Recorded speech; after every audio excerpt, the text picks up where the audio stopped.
Welcome back. We'll proceed now with the agenda for our meeting. We have two topics that we'll be discussing, and first we'd like to turn the time over to our counsel, Mr. Munoz, and discuss social media and the Brown Act. Good evening, everybody. My name is Roman Munoz. I serve as general counsel to the governing board. So thank you for giving me the opportunity to come and present to you tonight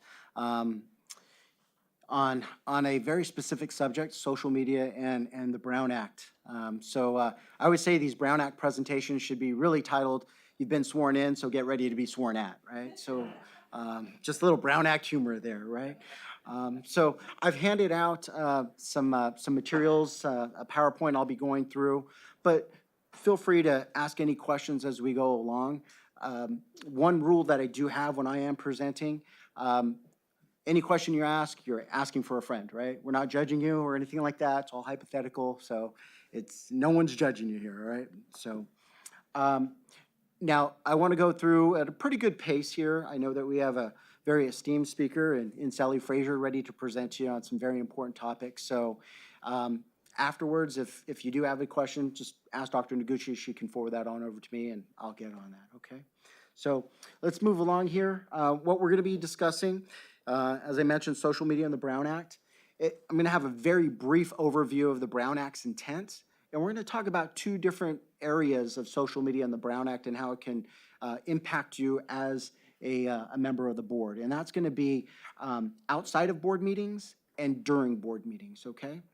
So let's talk about the intent of the Brown Act very quickly. So what you have here is a quote straight out of Government Code Section 54950. And I really think that the most important part of this section is that the people insist on remaining informed. And the concept of having notice, right? That notice to the public of what you're going to be discussing and what business will be transacted is so important when we start talking about social media. So just think about that as we go through that notice requirement, right? So again, part of the intent of the Brown Act is that this gives the public the opportunity to provide an opportunity to see you debate, listen to your views, and the action to be taken. And the Brown Act also provides what they call a procedural framework. And I always say it's important to remember this quote that this is the board's meeting in public, not the public's meeting, right? That you have some very important business to be conducted and that this is your opportunity to conduct that meeting. And I always say, if you come to a Brown Act presentation and you do not hear that quote, let me know. I will buy you a steak dinner. Promise. All right. You have to hear that. Now, let's talk about what really the Brown Act requires. It requires action and deliberations be taken openly and in public, unless there's a specific exemption. That there be agendas and packets must be available to the public, and the agenda must be posted on the district website. Now, where this all starts from and goes to, and especially discussing social media, is the definition of a meeting. And what we have here is the definition of a meeting. And what you'll see is that it's a majority of the members, and in our case, four members, that are together or are hearing the same information. And I want you to focus also too on there not need be action taken or planned for a meeting to occur. So if 4 board members share information on a topic within the subject matter jurisdiction of this board, that is a meeting. And anytime that the board meets, it has to be properly noticed and there needs to be an agenda.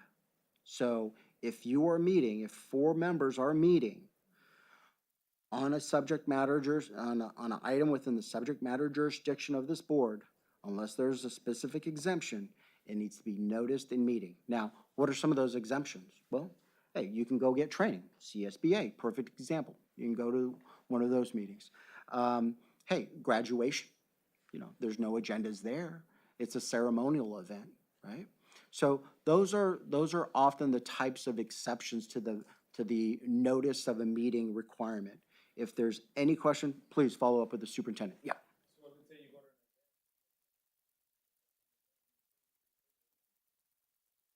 Oh, yeah. So let's say you go to an event, like we might go to Monday's Martin Luther King event, and you're sitting together at a table or stuff like that, and there's 4 members of the board. As long as you don't cover anything regarding it, then you can be in that together, but just not talk about anything. No, that's a good example. I mean, that's a social or ceremonial event. Going to it sounded like a Martin Luther King Jr. Day event or other type of event or a community gathering. Yeah, you can get together. You just can't discuss items, business or subject matter jurisdiction, any item within the subject matter jurisdiction of the board. Now, I will say this, perception is everything to people, right? So you see 4 of you together, you're probably talking about, you know, some sort of topic that's dealing with the school district, not who's gonna win the national championship tonight, right? I mean, you know, that's, yeah, right. Right. So, a meeting that is not properly noticed, right, where there's 4 members exchanging information, it's called a serial meeting, right? That's the name of it. So it's essentially an unlawfully unnoticed meeting. And, you know, this is actually a little bit easier to occur than what you may think of, right? Now, in your Brown Act training, you've probably heard of the daisy chain meeting or the hub and spoke example where, hey, board members are speaking to each other in a chain meeting. Board member A speaks to board member C speaks to board member D about the same topic. That would be a violation, right? Or if an intermediary is used where, hey, there is a one person that receives information from board members and exchanges and tells the board, tells the other board members how this person is thinking or how they'll vote, right? Because that debate is going through, not in a public meeting, but also, but through that intermediary, and it's not noticed. Now, why am I talking about this so much, right? Well, let me back up. Now, not all conversations about district business are subject to the Brown Act and are not considered serial meetings. So for example, and I want to stress this, that only elected officials or officials elect, you know, for example, that have won an election but haven't been sworn in, they are subject to the Brown Act. Myself, Dr. Noguchi, Mr. Godot, they're not subject to the Brown Act, right? Only elected officials and officials elect are subject to the Brown Act. What does that mean? That, hey, Dr. Noguchi can speak to you and answer any questions that you may have. What we cannot do is go ahead and say, oh, well, this is how 3 other board members feel about this situation. Because guess what? That would be acting through an intermediary. Also, it's okay for you to speak to your constituents, right? And it's not a serial meeting for you to speak to your constituents about issues facing the district and getting their feedback and answering their questions. It is a violation of the Brown Act if that intermediary is being used to go ahead and communicate with other board members and trying to use that hub and spoke example for conducting a meeting, right? Now, as I mentioned, these are situations that people can find themselves in, often unintentionally, let me tell you. So common scenarios to be aware of, email messages, right? If you get an email from district staff, please don't hit reply all, right? Because guess what? All the board members are getting that, and it could be looked like, hey, you're debating outside of a public board meeting. That last item right there, internet chat rooms and blogs. That's an area that, that the law has been addressing. Now, in order to start discussing this, there's 2 things that come about, right? As I mentioned, constituents want to communicate with you as an elected official, right? It makes no sense that, hey, you go out and run for office, people vote for you, and all of a sudden you say, like, I can't talk to you about district business anymore, right? That's not gonna happen. Your constituents want to speak with you, and they have the right to do so. And the second construct to think about is that the law, unfortunately, is always way slower than technology, right? And what does that mean? Well, look at the definition of a meeting, right? Like, hey, for board members to communicate, what happens if one board member were to write an editorial or a letter to the editor, and 3 other board members read that, would that be a meeting? Right? Think about it. It's like 3 other board members are hearing from 1 other board member. Well, the law was very slow to address that. I mean, has been very slow to address those situations, especially when it came to social media. And let me present to you sort of this hypothetical. When you think about a violation of the Brown Act, you kind of think about secrecy, right? Like, you know, discussions being, taken in a dark corner, of a smoky bar or something like that, right? I mean, that's what you think about when you think of serial meetings and Brown Act violations. What you don't think about is, hey, 4 members getting on Facebook or Twitter and having a debate about an issue, right? Why? What would be so bad about that, right? It's open and it's, people can get in, they can look at it, they can read it. There's a literal transcript of what's going on. What would be the problem with that? Exactly, thank you. And the response was that it was not agendized and not noticed. And what the legislature decided was that notice is so important, that they had to create a rule, a statute, regarding board members using social media and what is permissible and what is not. So back in 2020, so long ago, they created the legislature adopted a statute regarding board member use of social media. Now, you'll see what's permitted and what's prohibited. So, of course, board members can individually engage with their constituents, answer questions from the public, provide information to the public, solicit information from the public. Now, what is prohibited? Well, you can't get on social media and have those discussions, right?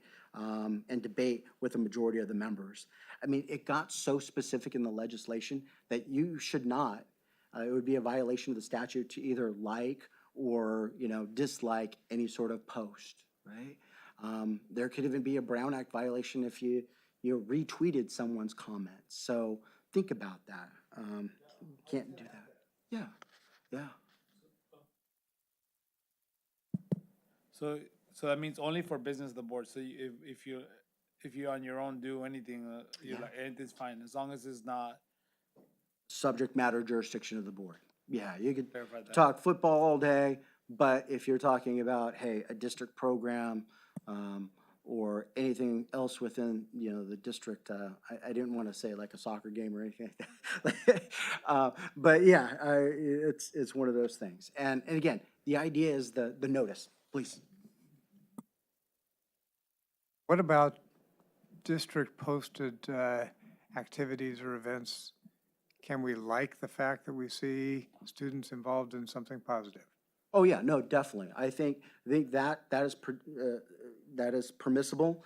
What you want to avoid is, hey, one of your fellow board members posting something and you commenting on that or showing some sort of recognition of it, either through, the statute itself even says you can't even use emojis, right? With one of your fellow board members posting something. And again, it kind of goes back to that concept of who's subject to the Brown Act. Myself, Dr. Noguchi, Mr. Godot, not subject to the Brown Act. But hey, your fellow board members are. And again, it's that notice requirement. I often say that, hey, part of the concern is that how will people get notice that majority of the board is on social media commenting on it, right? Y'all are probably on Facebook because you have friends. Myself, I'm on MySpace. I have no friends, right? How will I ever get notice that this is going on, right? That's a little joke there. But think about this. So when we start looking at, board members, hey, you can use social media. This is the do list, conversations, answer questions, provide information, solicit information from the public. But you can't use social media to discuss among board members or respond directly to content made, posted, or shared by another member. Good rules to follow here. Now, let's also talk about, the Brown Act, social media outside of a board meeting, just very quickly. So let me give you a hypothetical. Let's say you run for office and you create a social media page to promote your campaign. After the race concludes, you use your public social media page to invite the public to board meetings, solicit input, communicate with parents. And then you just got some individuals that aren't very positive, right? They're not positive individuals. And you decide, you know what? I'm going to go ahead and block their comments or remove their comments from my page, right? And let's say those individuals decided to file a lawsuit saying, you have deprived me of my First Amendment right to speak to members of elected officials. Now, the question here undoubtedly is like, hey, this is kind of private conduct, right? This is a personal web page or Facebook page. I'm just putting information out there. I get to decide who's posting what on my page, right? Because it's my page. Well, there is this rule of law that talks about private conduct versus state action. And it basically means, hey, when you are as a board member, right? Because everybody sees you as a board member. You got to remember that. People see you as a board member. And are your actions being considered to be on behalf of the governing board or on behalf of the district? So there was actually a real lawsuit that this occurred in, and you see the decision name up there is the Garnier versus O'Connor Ratcliffe. It was a Ninth Circuit federal court decision, and basically said like, yeah, you know what? You could be held, liable for violating somebody's First Amendment right if you had a similar situation where you had a Facebook page on social media that you held yourself out as an elected official. And hey, if you, entertained or encouraged, comments and created what they called a forum for this type of expression, it could be considered state action, for which if you prevented people from commenting on that, it could be a violation of their First Amendment rights. So things to think about. Again, this is just a brief touch on the subject. If you have follow-up questions, please contact Dr. Noguchi and we'll work with you. Please. Real quick. So what if a elected official were to decide, I don't want a page anymore, I'm just gonna close this whole thing down together? Yeah, I think the question was, what happens if the elected official in such a situation decided to shut down the page? I think that's permissible. I think that's totally permissible. I don't believe that's a violation of someone's First Amendment rights. Now, if you change it, the fact pattern where it's like, oh, well, I'm shutting this down because of Mr. Munoz here, I don't like that guy, and I'm gonna tell everybody it's because Roman messed it up. And we often hear that a lot of time. No, I'm just fine. Then I think that could be a violation of somebody's First Amendment rights, right? If you pointed to a specific individual, right? Just talk briefly about social media during a board meeting, right? So there's another piece of law that really relates to the Brown Act, and it's called the California Public Records Act, right? Basically, it says all records are open to inspection, absent an exemption, right? It means all public records. Now, what is a public record? And it's also a very broad definition, very broad definition. It's like any writing, containing information relating to the conduct of the public's business, right? So, hey, any notes that you may take, any emails that you may receive from the district on a district server, undoubtedly that is a public record. But let's talk about, let's say you're sitting at a board meeting and you decide to hey, I'm gonna get on social media and I'm gonna start, posting things on my Facebook page, or I'm gonna start texting, someone that's not at the meeting and I want to get their input on how I should vote. I've even heard of crazier things where someone will actually, instead of making a decision on their own, they'll have a Facebook poll on how they should decide a specific agenda item. You want to stay away from those things, right? But if you are texting or sending emails during a board meeting, that is considered a public record. And someone can request that. And they could get a copy of it unless there's an exemption to it. So I'm a big advocate about, board members, staying engaged, not sharing or sending, text messages or posting anything on social media because of that fact, and especially staying engaged. I think that's so important. Now, I will say this, there's a big exception to this.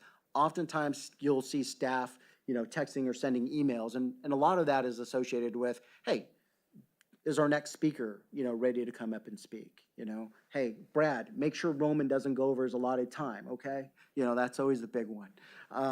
So just really want you to sort of think about that anytime that you're on a device, and I get it, life happens, especially storms coming in, you're worried about, kids being picked up from, particular events. It does happen, but you got to realize that anytime someone sees you on a device, they may think, hey, well, there's something nefarious going on, right? That's just public perception out there, right?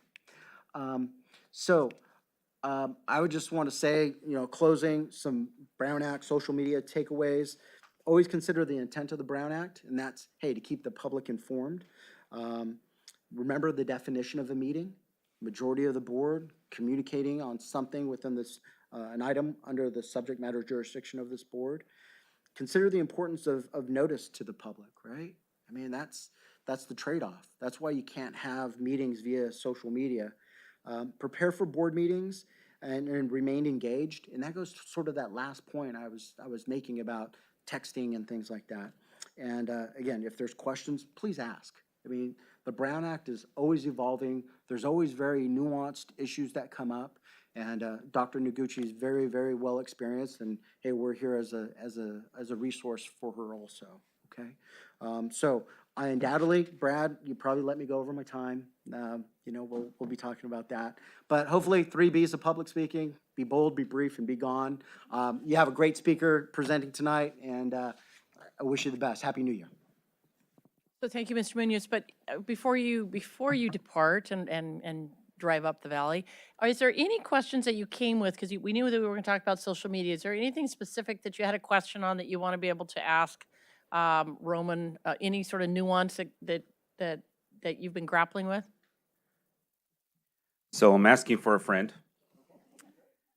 A friend of mine has a podcast in which is specific on education. And is that part of that podcast is because the friend is in education, and so is speaking about research, about things that are happening in education. Some of those things leak into what goes on in our schools.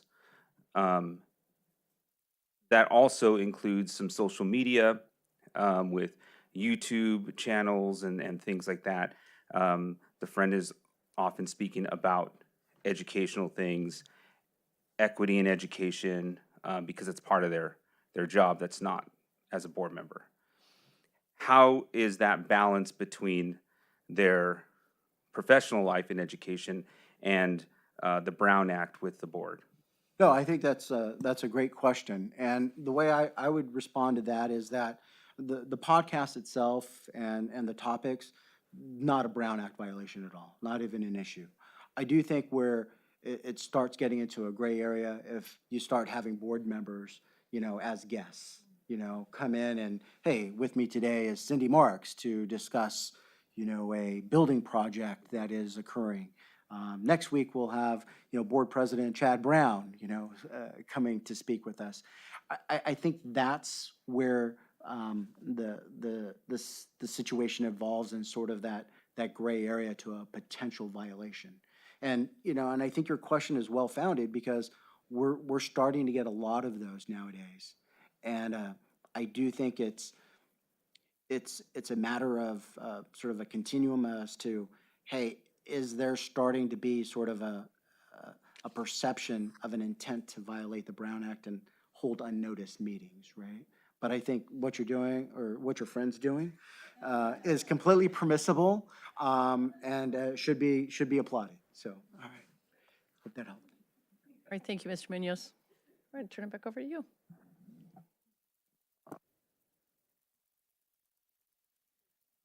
Thank you, Roman. We appreciate your being here with us today, and especially that you are able to actually be here with us. It makes such a difference to have you here personally. Thank you. Roman, I just have to say, in 25 years of being on a school board, I've heard the Brown Act presentation a gazillion times. You did it succinct, really well, loved it, and I think that was one of the best presentations I've seen in ages, so thank you. Thank you. And let's go to our next agenda item. And Dr. Noguchi, did you want to make any introduction to this or? Certainly. Is this on? Yes, so I would like to introduce Sally Frazier. She is from Leadership Associates.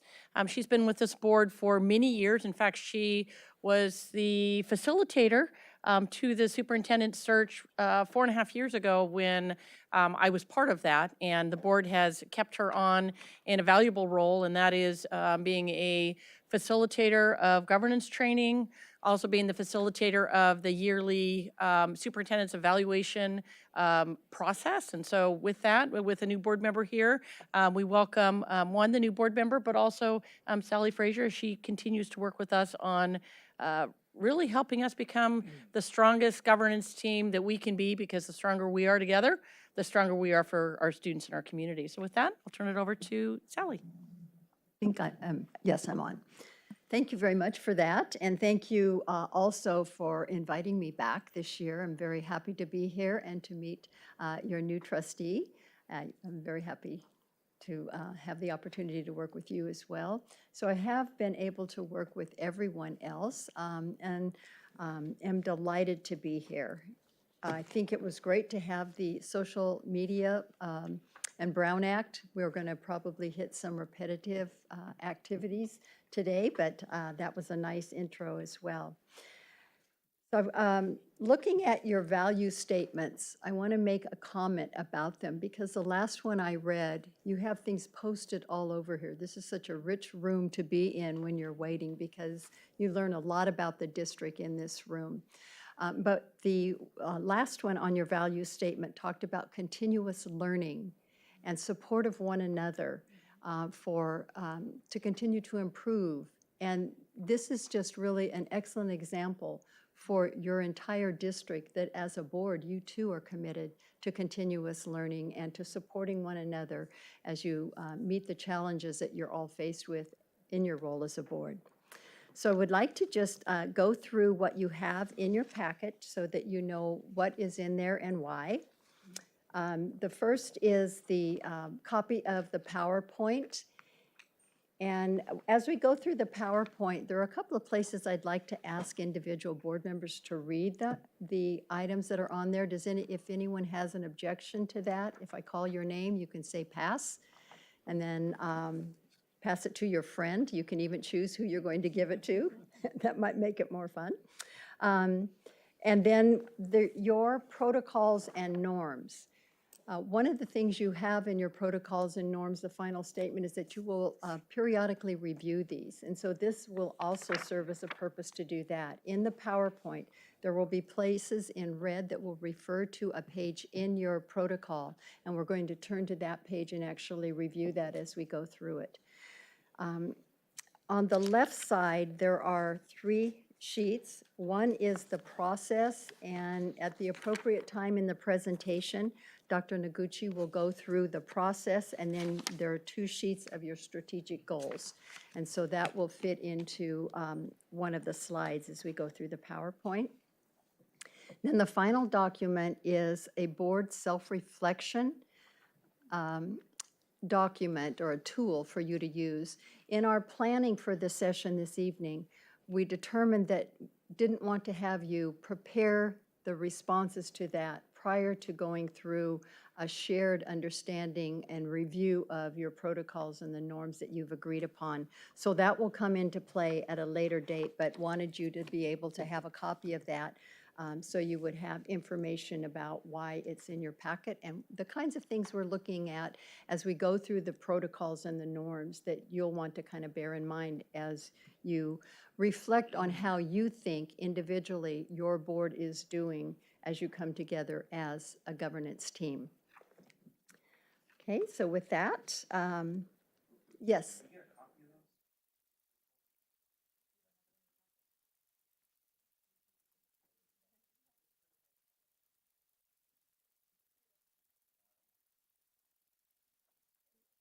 Does everyone have this, the Copy, okay. Okay, good. Okay. So any questions on what's in your packet? So we're ready to go. I was going to do an icebreaker, but in the interest of time, we'll put that off to another time, if that's okay with everyone. I think you duly know one another, but we always learn some interesting things when we do that, so. But I'm going to move to, I have my magic little, the overview, the information that's in your PowerPoint, your roles and responsibilities, we're going to talk about that a bit. What is governance and what is management? Your team protocols, board meetings, and then identifying your board strengths and challenges, and also any questions that you may have. As we move through this, if you'll see that the title of this was Governance Team Session. I don't see this as a board workshop. I see this as a governance leadership team. And the difference in that is it includes the board and your superintendent, because that's really how the work of the district is done. So a question for me to ask of you is your expectations of our work together as we reviewed the general nature of it. If there's anything, there will be a time at the end of the presentation where you can ask questions. So if there's something you anticipated you were going to get from this session that you did not, if you can think of something that you don't think was covered, we won't be doing the Brown Act. You just had your brief synopsis on that, and I agree with Cindy, it was very understandable. Okay. So relationships do matter, and that's a foundational assumption for a governance team. How you work together as a team really makes a difference and is known throughout the district. And schools do operate best when there is a strong partnership between the board and the superintendent. And that does not happen by chance. It is something that needs to be continuously worked on. And I understand you have regular meetings with the superintendent prior to agendas, so you all are very well informed in that regard. So the primary responsibility, that first bullet, Trustee Maestas, would you read that first bullet? We are responsible to our children to provide the best possible education in a safe, nurturing, challenging learning environment, and to have high expectations for learning for all students so they are recognized as capable learners. And Trustee Marks, the second bullet? We are responsible to have high expectations for district staff and to provide necessary resources and to provide a safe, supportive, challenging work environment. Of those two bulleted items, which words or word phrases resonate with you the most? That's a question of all. Challenging stood out for me. Challenging? I don't, I'm trying to find what I think would be a better word, because challenging to me came off as difficult. So I don't know if that's just a me thing, but that's what resonated. I was like, what could be another word that we can use where we want you to excel, and we want you put you through a rigorous program where you will excel at the highest potential. Maybe you just came up with a better word in rigorous. Other words or phrases, word phrases that caught your eye or resonated with you? First, I probably wouldn't use rigorous just because people don't know what rigorous actually means. But I agree with you, and challenging is a tricky word there. I am pulled towards high expectations for learning for all students. And it just reminds me of Stand and Deliver and Jaime Escalante, and that we have high expectations for all kids, and because all kids can do it. We just have to believe in them. What about optimal? So for me, high expectations carries into both of these. So it's not only of our students, but of the entire team, including ourselves. Me, I think nurturing, I think now more than ever, like, I feel like culture in many different ways, nurturing is very important.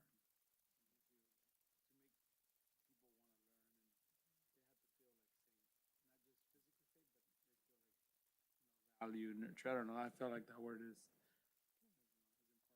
at least that resonated with me. I thought safe also. I thought safe was not just physical safe, but emotionally safe and a place they feel supported and safe. So those two words were out to me, besides the high expectations.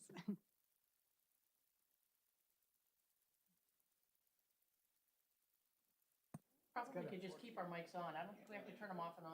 So just Got a keep 'em funny on little and- switch. And move them close to you. I'm going to go a completely different direction. What stood out to me in both areas was we are responsible. We have to do this together, and that's the only way that the students and the staff is going to succeed. Any other thoughts? Some important statements there and some good discussion about what resonated with you individually.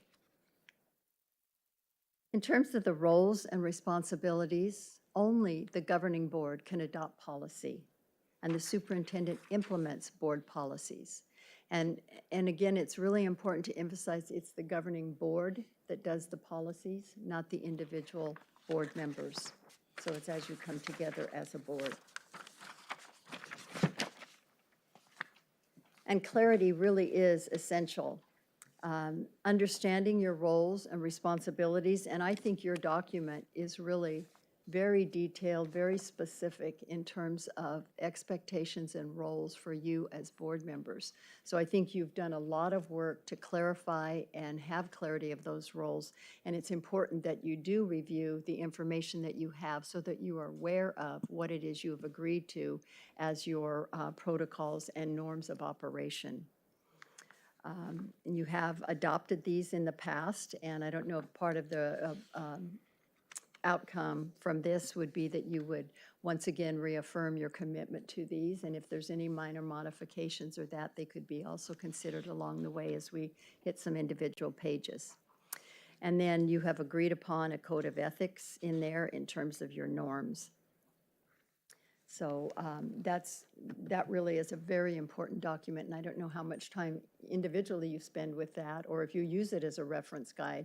I'm guessing that when Trustee Lopez was board president, he knew that section very thoroughly, because you just absolutely get hit with a lot of things you don't know you're going to get hit with, so it's very important to have that clarity up front. Trustee Mejia, would you mind reading this next? Yes, I think I left it on. Whether in the boardroom, out in the community, or at home, board members are always trustees for the district. The integrity of the school district's educational program is dependent upon the responsible and professional manner in which each board member and the board collectively fulfills the governance roles and responsibilities with the superintendent. The demeanor of the governance team members sends an important message to the public. I think we heard some of that also in Mr. Muniz's presentation, that you're always a trustee. I don't know if you've gone to the grocery store after being elected, or if anything changes in your life with that, or if you enter a classroom or any building in this district. It's kind of, have you ever been going down the freeway, maybe just a little bit fast, and you look in the rearview mirror and there's a highway patrolman there? What's the first thing you do? Yeah, and try not to hit the brakes so they see you hitting the brakes that you know you were going too fast, right? So you just gradually slow down. That's how you affect people as you come into environments. They know you're there, and they're just hoping you're seeing them doing what it is you expect to see them do. So the role never goes away. You are always a board member. And I think that's just something really important, because you're the image of the district, how you work together as a unit. and how you conduct yourself in public is very important all the time. Questions or comments on that? Did anyone find any difference once you were elected? Oh, I was just thinking of a funny story that I think around that. I was just in the grocery store and it's a person I went to high school with, and then I think was something we have decided in the district, or she had her opinion about it, but it was just I don't think I was dressed like sharp out. I don't think I was dressed like with a button-up shirt or anything. We just connected, we hug each other and everything. But then, literally within seconds, she just kind of like gave me her opinion about. I think it might have been about this. But yeah, it just made me. It triggered that. Like, I was just buying. I don't know, something that I forgot to buy, and all of a sudden I had to be in this conversation, which I chose to be, of course. But but it just made me think of that. That you don't know where you're gonna be when you're gonna have a conversation about the stuff that happens in the board. So it just triggered that, and it was great. I listened and hugged it out, and we said, "Great, we'll see each other. We'll hopefully see you soon at the board meeting." I was getting a haircut. Yeah. Getting a haircut, and then the guy across from me was somebody that spoke at our board meeting, and so of course I had to listen to everyone now as I was getting a haircut. That was different. Uh-huh. So it's real. It's real. Okay, very good. So moving on to culture, and this is the culture of the organization. I just have to comment on this. From Ms. Sanchez Lopez calling me this morning to make sure I was still comfortable coming up here, given the weather situation, to seeing nutritional services come out, and I got out of the car and greeted Dee, and she was so friendly. She didn't know me from Adam, and just everyone, all the IT setup, they gave me all kinds of practice, and for someone that comes in, an outside observation, it's more than cordial. It's just friendly and welcoming. And I just thought I'd share that with you in addition to all the information, but it is appreciated when you come into an environment and you're not quite sure who all's going to be there, to be made to feel welcome right away is really nice. So, Ms. Daly, would you read culture? Culture is the positive or negative atmosphere created by the way people in an organization treat each other. Teams have unwritten, implicit, or written explicit agreements about how they will behave with each other and others. These behavioral ground rules, often called norms, enable teams to build and maintain a positive culture or shift a negative one. Thank you very much. Okay, with this, you'll see that there's a red reference to your protocol document, page 2. And on that, there's a list of governance team norms that you as a board have agreed to. And I want each one of you to pick one and try to, if someone has already picked it, maybe choose a different one that speaks to you. And it'll be best to go first on this one, so maybe. You volunteer? You will volunteer, or you tell us? You're going to volunteer? Yeah, I'll To go volunteer. first, certainly. I just picked one. I picked number 2.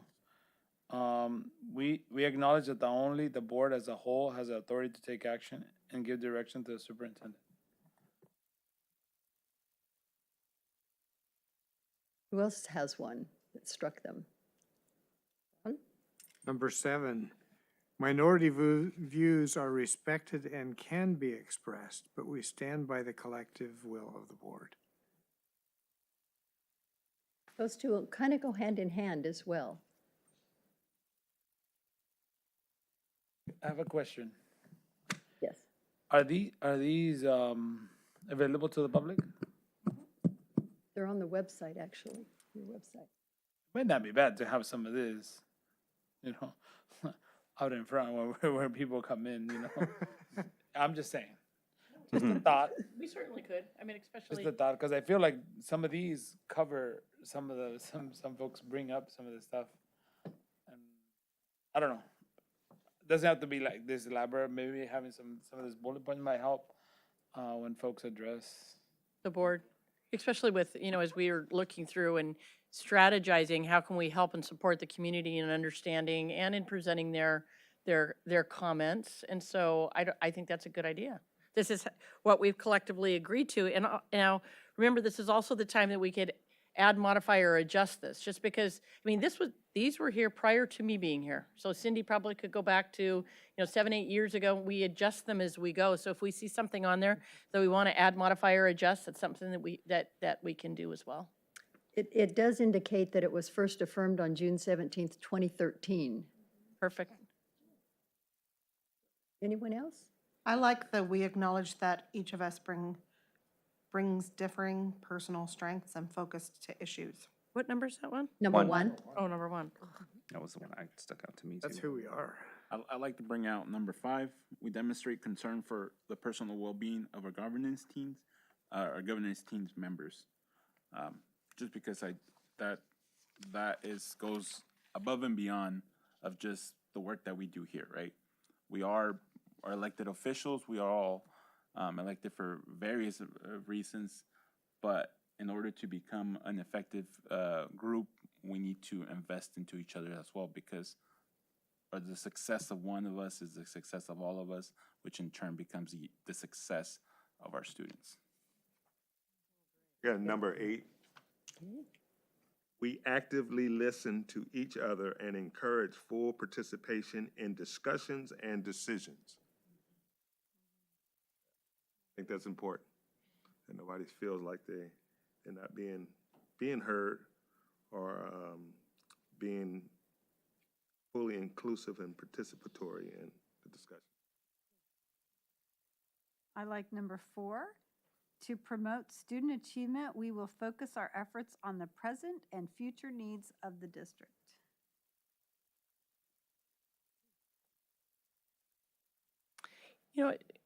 So with that, which one was that, Cindy? That was number Number 4. 4. So if we think about that, to promote student achievement, we will focus our efforts on the present and future needs of it's almost like the district as a whole, because these norms were developed and devised prior to individual trustee areas. So perhaps there's some language that we could put in there that we're looking as a district of a whole, even though you represent your individual areas, but collectively, we still make decisions for the district as a whole. The way that it came to me and why I was kind of snapping was because a lot of times focus on the past, or a lot of individuals focus on the past or how things were done. It's like part of our work as well as take ownership of where we're at, right? Sometimes it might not look pretty. Sometimes it might need a lot of work, but we're owning where we're at, but with the mentality that we're only focusing on how we're improving from that point on. From this point today on. Growth. Right, growth, right. Yeah, that's how I see it, is that we're taking ownership of our present. Sometimes good, sometimes bad, but our focus is on getting from that point forward. And how does that fit in with the whole district versus your district? A District 1, District 2, District 3, or the whole district? I see it as, of course, I see the districts as bringing a different voice and a different perspective and different needs and acknowledgement. But overall, I think the district is one, right? Whether, the deficiencies of one district are the deficiencies of all the districts, right? And of course, there's going to need a district, or a certain area is going to need more support, or a certain school is going to need more support. But that's a district-wide Assessment of that. issue or focus. That's good. Okay, good. I think there's room for us to maybe add a number 11 that specifies the fact that we are elected in our individual board districts, but we act together in the interest of the district As a whole. I feel like that can be included in number 1. We acknowledge that each of us brings different personal strengths and focus to issues. Personal strengths, experiences, and representations to focus on issues. I think that right there covers our differences. But I like the language and some of the other pieces of that. That is a district. Our board is making decisions for everyone, not just for our trustee area, although we bring in our Expertise. experiences and our expertise from our conversations with our constituents into our meeting, but the decisions that we make as a board are decisions for the entire district. So that's kind of how I see it. Do you have anyone specific to point out, or? Every time I pick one, somebody else would say it. Okay. So- I said going first is the benefit. Yeah. So I was like, oh, one. Nope, somebody said one. Pick number 9. Let's stay on task. That's good. Like, clearly, they're all of importance, or they wouldn't be here, but I think that was good, the explanations behind what mattered to you in that. Then I also noted on page 18 of that document, because sometimes this can be challenging, and I do mean that sense in it being hard at times, but that the schools, you are entrusted by the community to uphold the constitutions of California and the United States to protect the public interest in schools and to ensure high quality education is provided to each student. There are times if what we take into as the Constitution of California includes the laws that are being passed, there are times, and I think as we went through some of the COVID or pandemic issues, there were some times that perhaps as a board you got into some pressure points because of external regulations or laws or things that had to guide your decisions that made it very difficult on you. So I think it's important that there may be times for you as a board that you go back to understanding, or that oath that you take, because it sometimes can be a personal challenge to individuals to be able to follow what is prescribed by the Constitution, by our laws, by the governance that's outside of our control.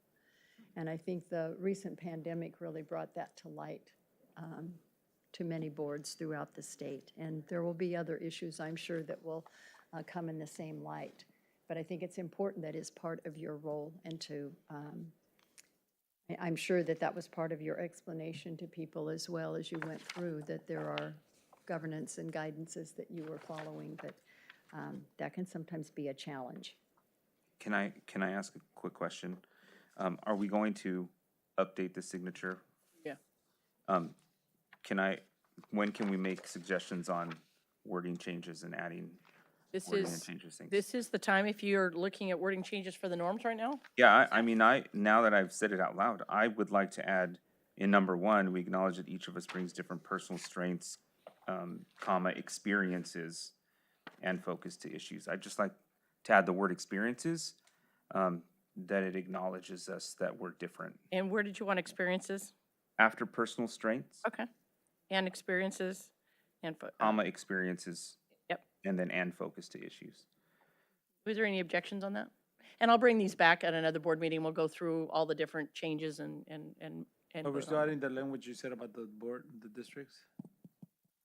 Areas. I really felt that statement on 4, it did say the future needs of the district. The one. So to me, it was the district as a whole. I still looked at it as a whole district, not as areas. Okay. I think Separate areas. what I was hearing, it kind of resonated with me, that you're just acknowledging that you come by districts, but you're still serving their overall district. But mentioning it just kind of gives it. Maybe we could just add one word, The whole district? the entire The district. entire district, yeah. Okay, that's Yeah. good. Yeah, that would be Good, good. I agree with that. Yeah, that works. I think that works, yeah. That's an easy one. So for me personally, just a short comment that just being as elected as at large, and then recently as in an area, I still have the at-large focus in my mind because that's how it's always been. So, and I see us all as caring about all the children in the district, not just, oh, my area needs this and I'm, going to focus on that. So that's what I appreciate about us is that we do focus on the whole, even though we are in areas. So it's just, it was different campaigning in an area rather than the entire, city of Modesto and half the county. But it was, I like that we're all together in this for all the children. I see the districts as that's your voice, but it's not like the individual districts might be our voice or who's behind us, but the district itself is the school district as a whole. You can't say, like Lakewood is in my area. I can't say, well, I'm going to focus on Lakewood. That's not right. No, that's, yeah, absolutely agree with that. I think we all cross district and some people, because people know us. Yeah. In the community. Approach you, they know you as most people know you as a board member. Right, That that's district, right. Yeah. Mhm. I don't know if that's fortunately or unfortunately. Getting your hair cut or not? That's right. That's right. Or at the grocery store. It'll say, oh, no, that's Trustee Lopez, let me give you his number. Yeah, You know? that's right. Okay, very good. Good clarification. Okay, moving into roles. And I think you've just spoken a bit to this too, but you value and respect your essential roles. You have reached mutual agreement on the roles of the board and of the superintendent, and you strive to operate within them. We just talked a bit about going on your campaign, where you're an I. These are my I statements. And then you get onto the board and it becomes we. And what your intent is, though, still, is to not lose the me within that. And I think some of your norms certainly speak to that, where I think minority views are respected. So you might have a completely differing view of something, and it's okay to have a differing view. But then how you react in terms of the entire board becomes important. And I want to point out on page 16, talks to voting and your responsibility and duty to vote. I think it's six, it should On be 16. 16. 16, Okay, I was F. thinking as brackets. That's okay, yes, I see that. It's on page 16. This is where you can still stay as the me. If there is something that you disagree with and you have a minority opinion on the board, you can express that, and you actually, it's best if you're going to vote a no on an individual item that you do express your rationale for it, because that makes it clear to those people who are attending or participating in the meeting. And then also in terms of abstention, that's really a pretty narrow opportunity to be able to abstain from a vote, because you were duly elected and have a duty to show where it is you stand on issues. And so it's okay to have a differing opinion than other people. You Okay. can, Oh, I was Please, just gonna no, say, please go. then going back to number 6, and if we are respectful, understanding, and non-judgmental of one another. Go with, right. I would like to add that.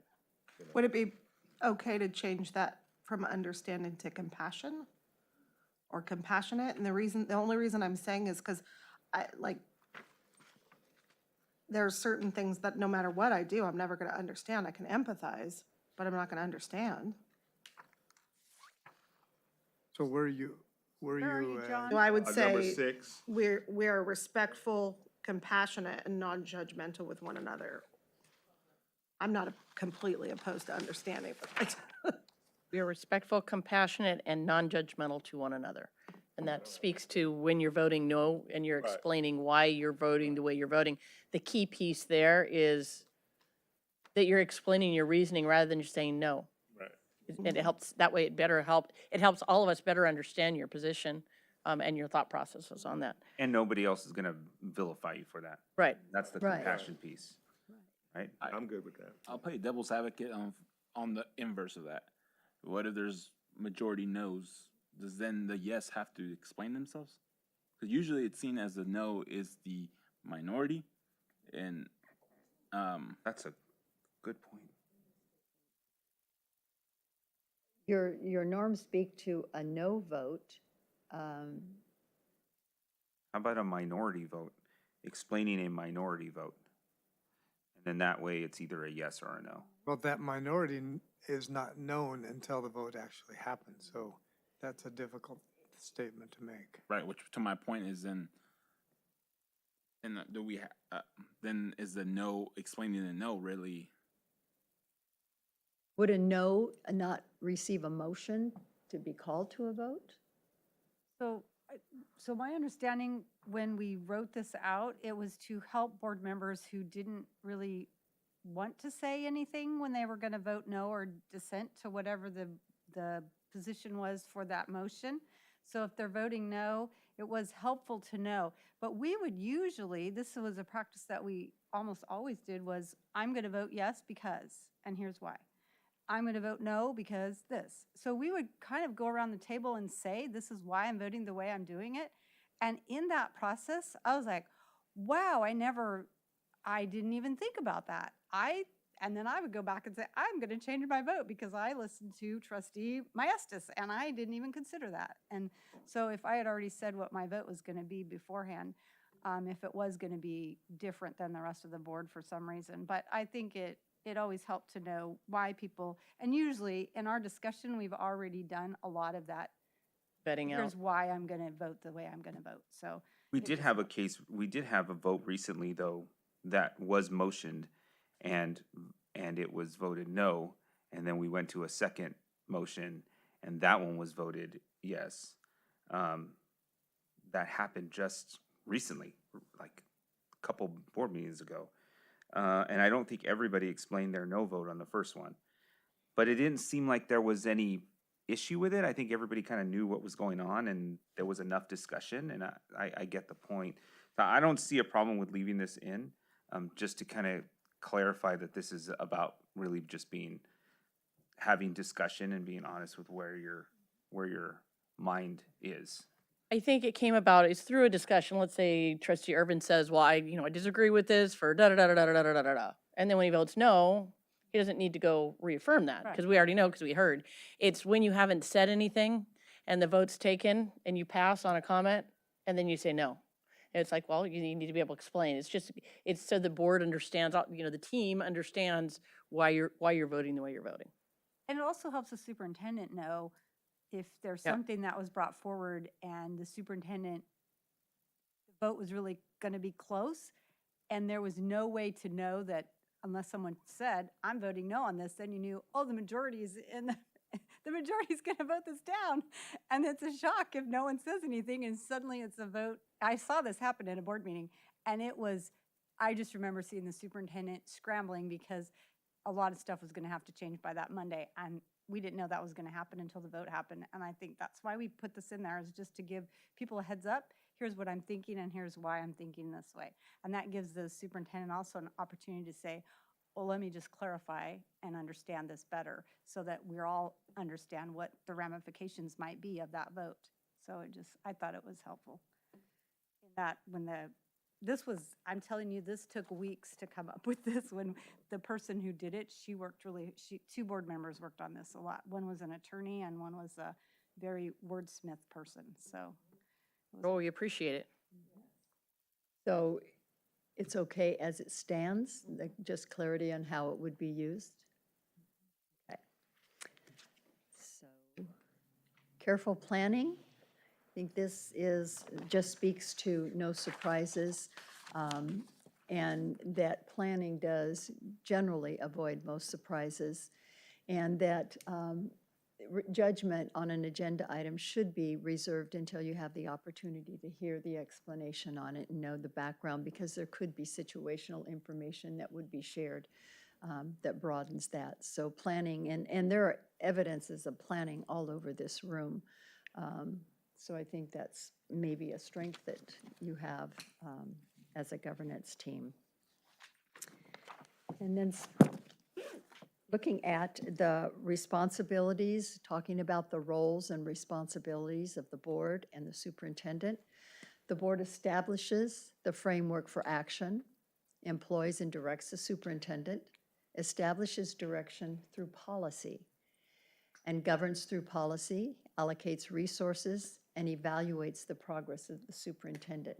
And this is all done as a board, not as an individual trustee. The superintendent will establish the management system, establish the internal vision, act on policies, select, monitor, and evaluate staff, implement agreements, and evaluate staff and progress of programs. Any issues with any of those items? That's pretty much where you are. I don't know, can I give some of them away? I don't think so. No, that's not what we hired you for. And this next slide, the comments on this really came to mind as Mr. Munoz was presenting his. Boardsmanship is the how of school board governance, but boardsmanship is an art as much as a science, and it's getting more and more complex, as you heard this evening, with some of the introductions of some of the different types of media available to you and to the public. So there are things, and Cindy, you're understanding the Brown Act so in a simplistic form.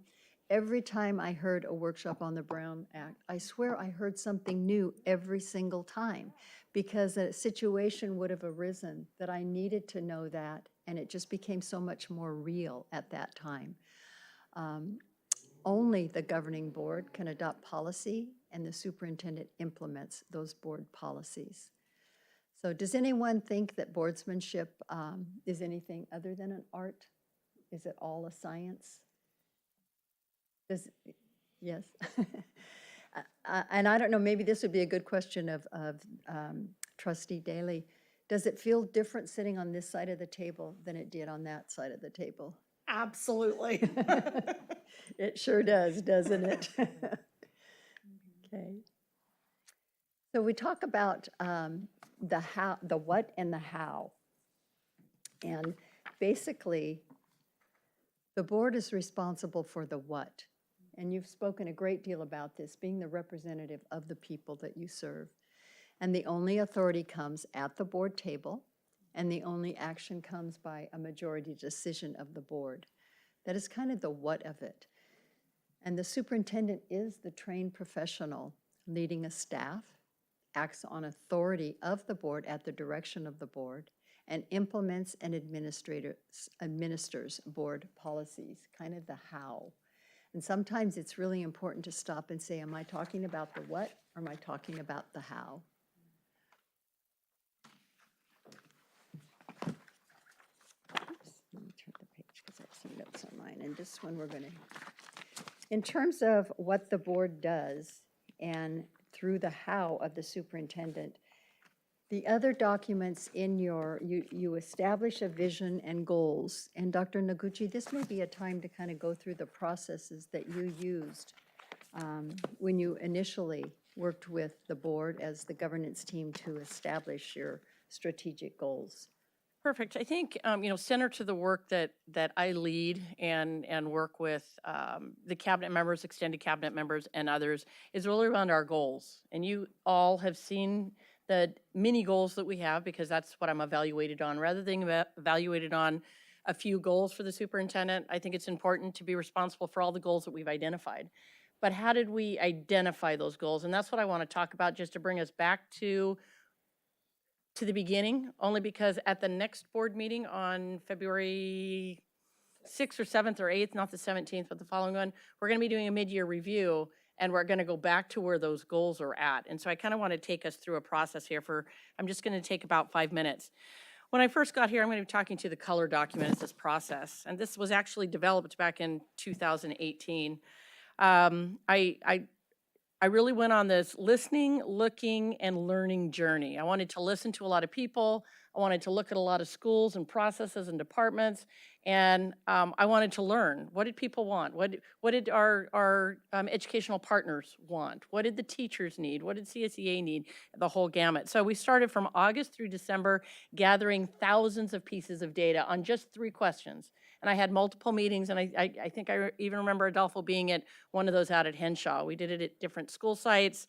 We did it with leadership, MTA, CSEA, Inter-High Council, parents, community. we also took the data that was generated from the search process when Leadership Associate went out to the community and said, what are you looking for in your new superintendent? What are you looking for? So I asked 3 questions. What's working? What's not working?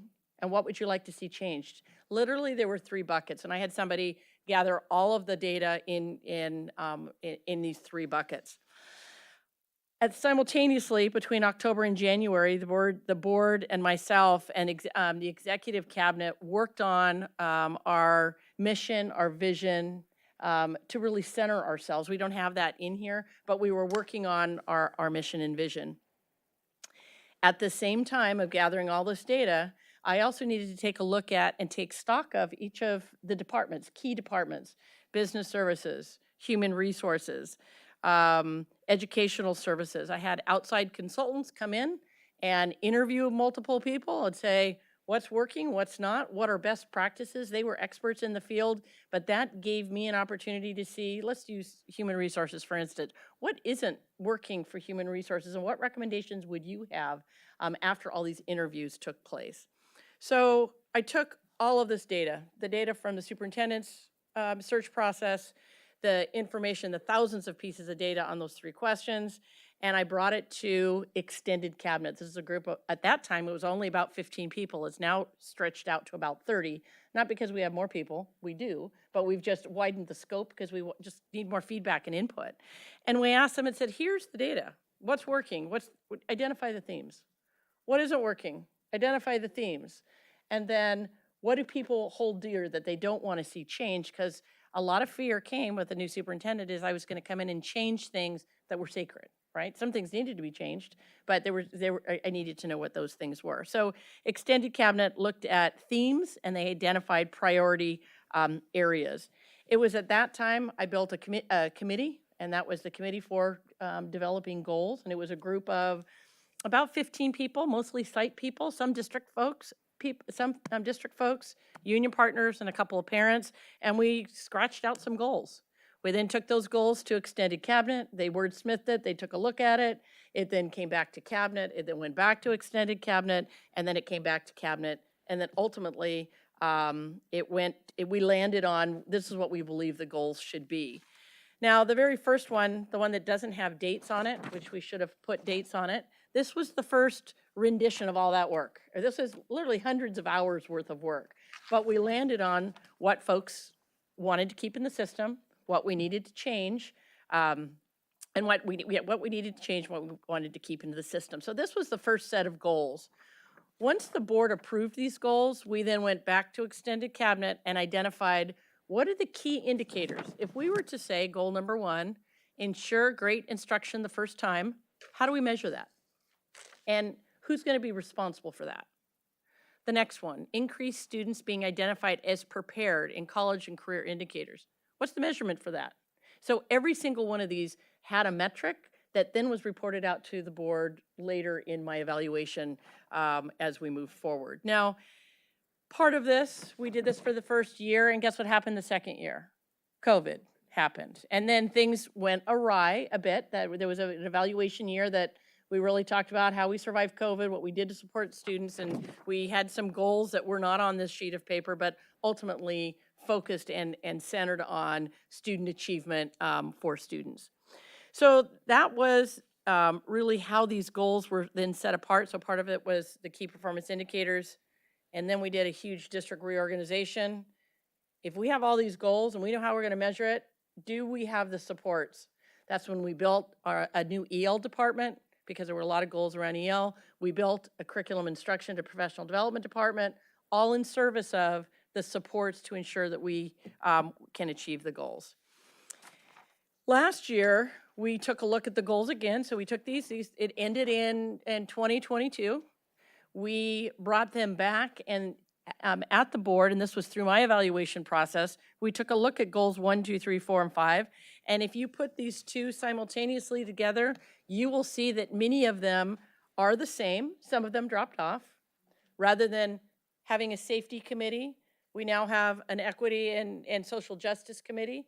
Rather than great instruction the first time, we now have ensure every student has a guaranteed instructional program not by chance, but by design, as outlined in the instructional core vision.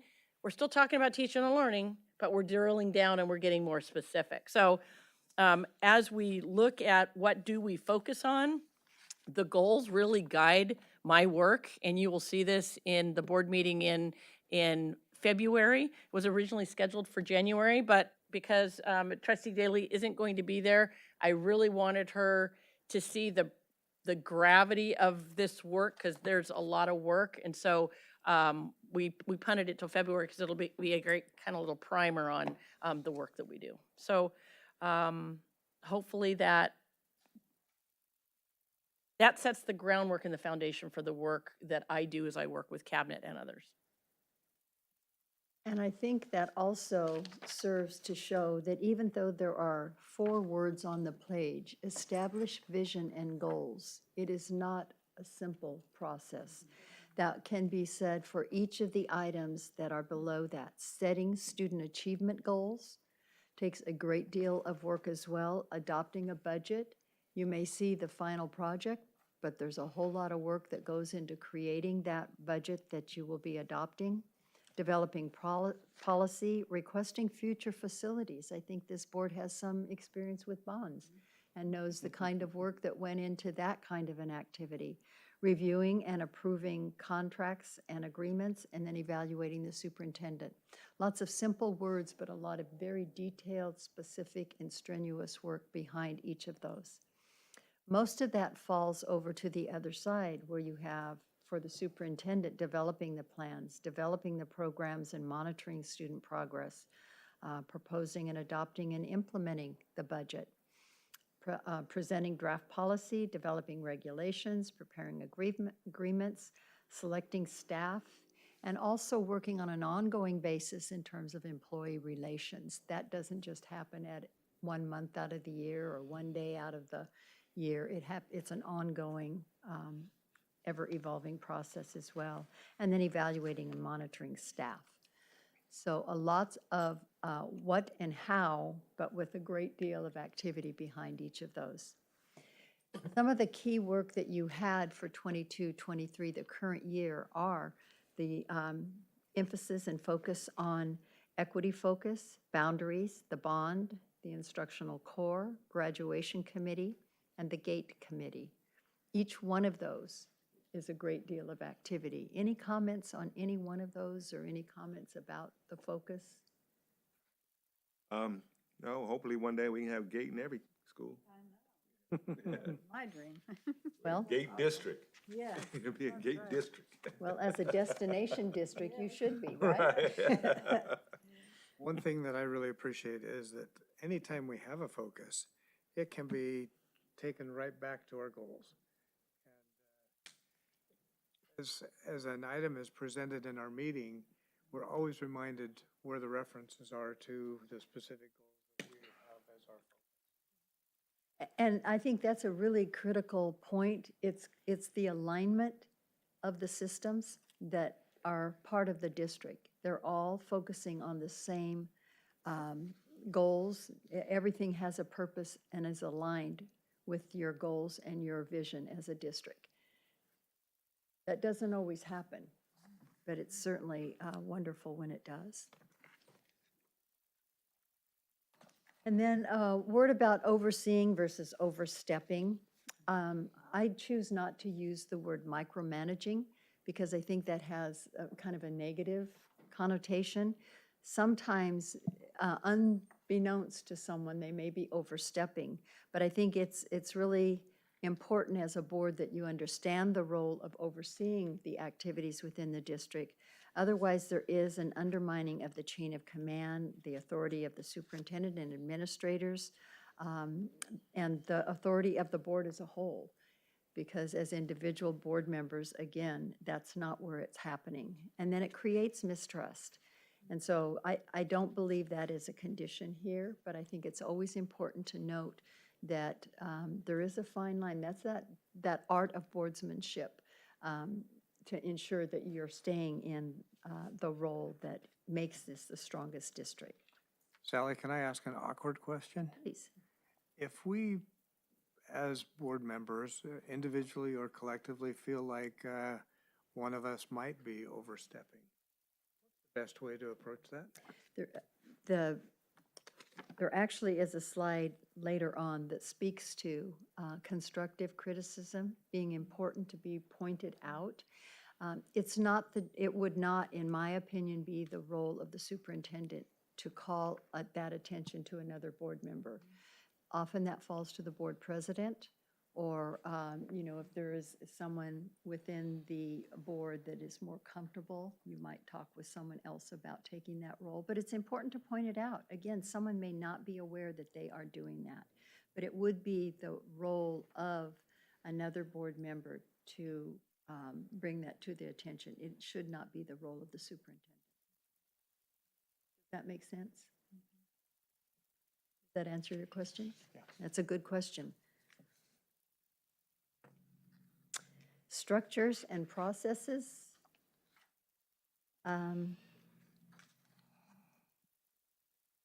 Trustee Irvin, would you mind reading that slide? Yes. How boards operate and how they do business as an effective team occurs when members discuss and agree on the formal structures and processes used by the board. For example, agenda structure, visiting schools, handling complaints or concerns from the community, bringing up a new idea. Thank you. We're going to be hitting some pages that will speak to those items as well, because again, you have that in your norms and protocol document.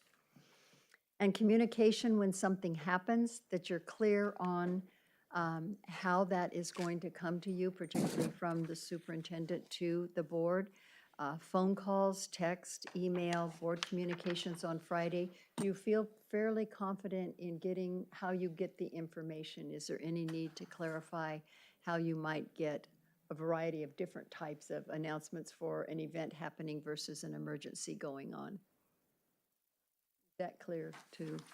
Okay, so we won't need to spend a lot of time with that. I think our secret weapon for this is Mrs. Chambers. She's vital to the communication with this team. And that has evolved since the time I've been here.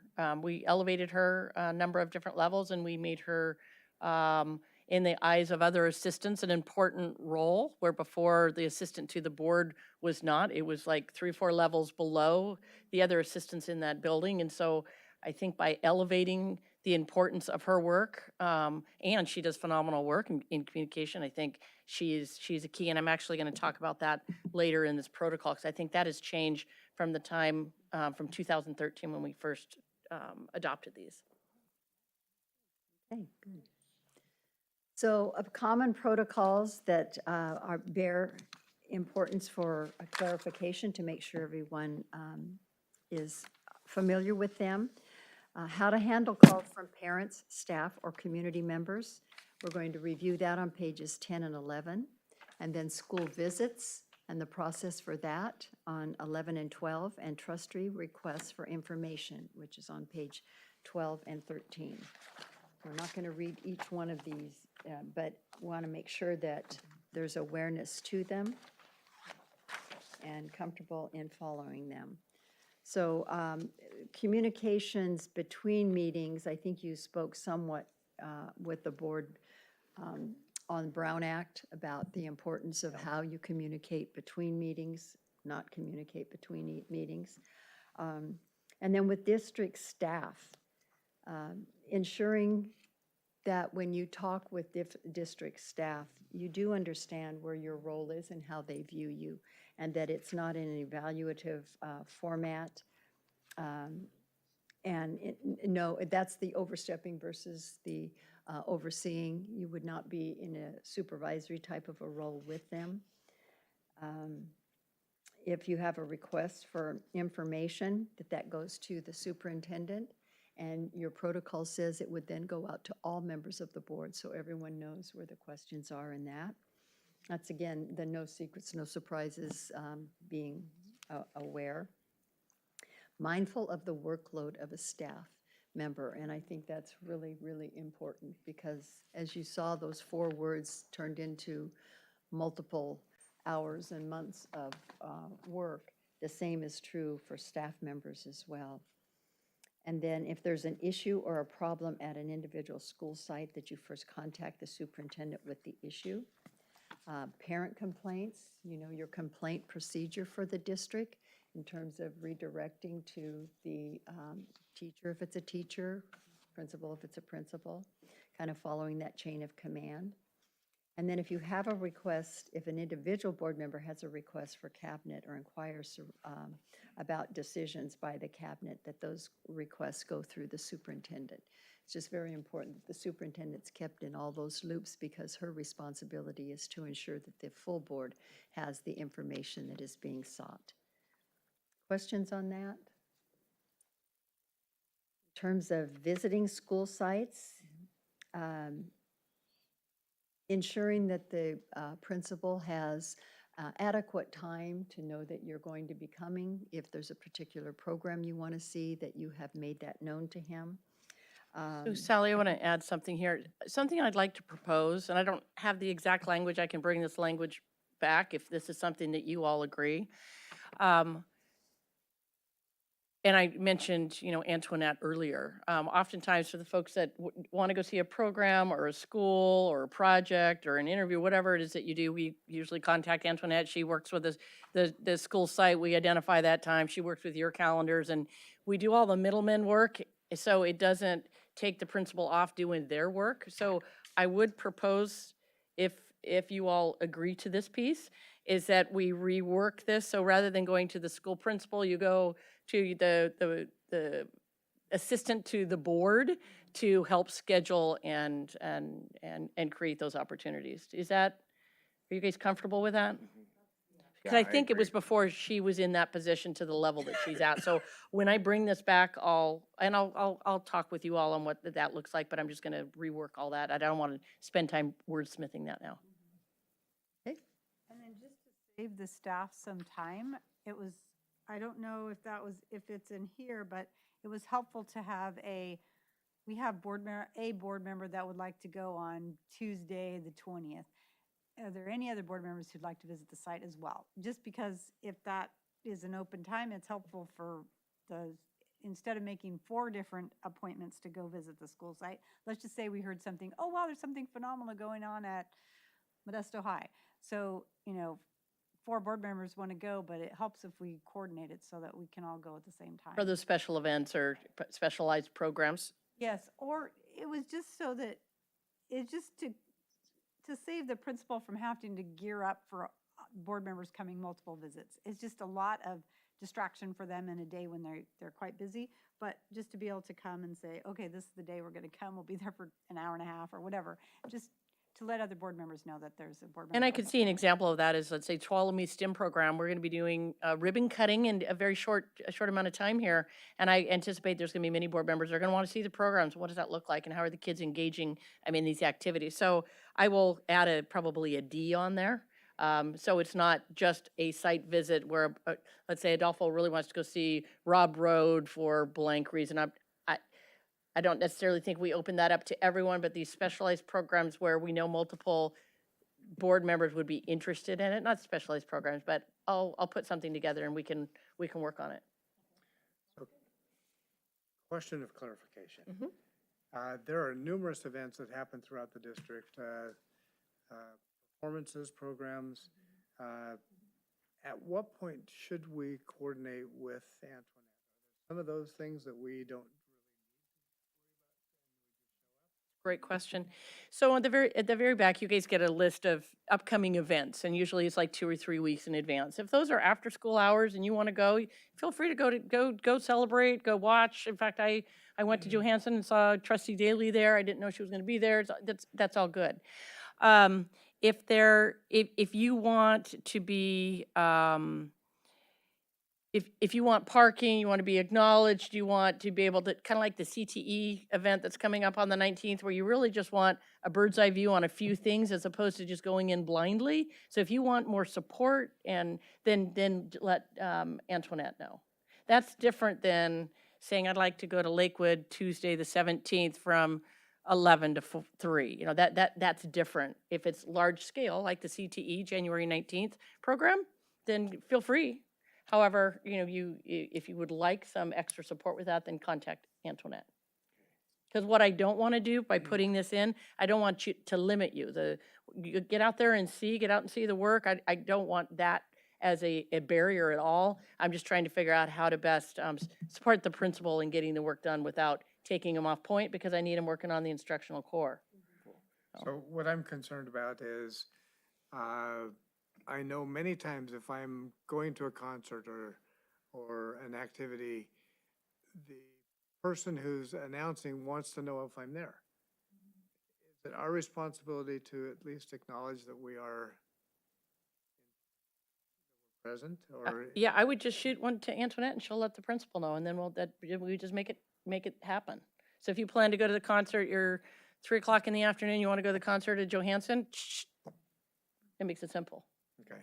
I think I pretty much go under the assumption that anytime I go to anything, I tell Antoinette first, because I know on the side of the teachers or the administrators, they would like to know if a board member is going to be there before the board member just randomly shows up to the event. Not just to recognize and say, hey, look this is what we're doing and we're so happy that a board member's here, but just because they want to know before, no surprises type of thing. Well, that So, includes fundraisers and other types of events.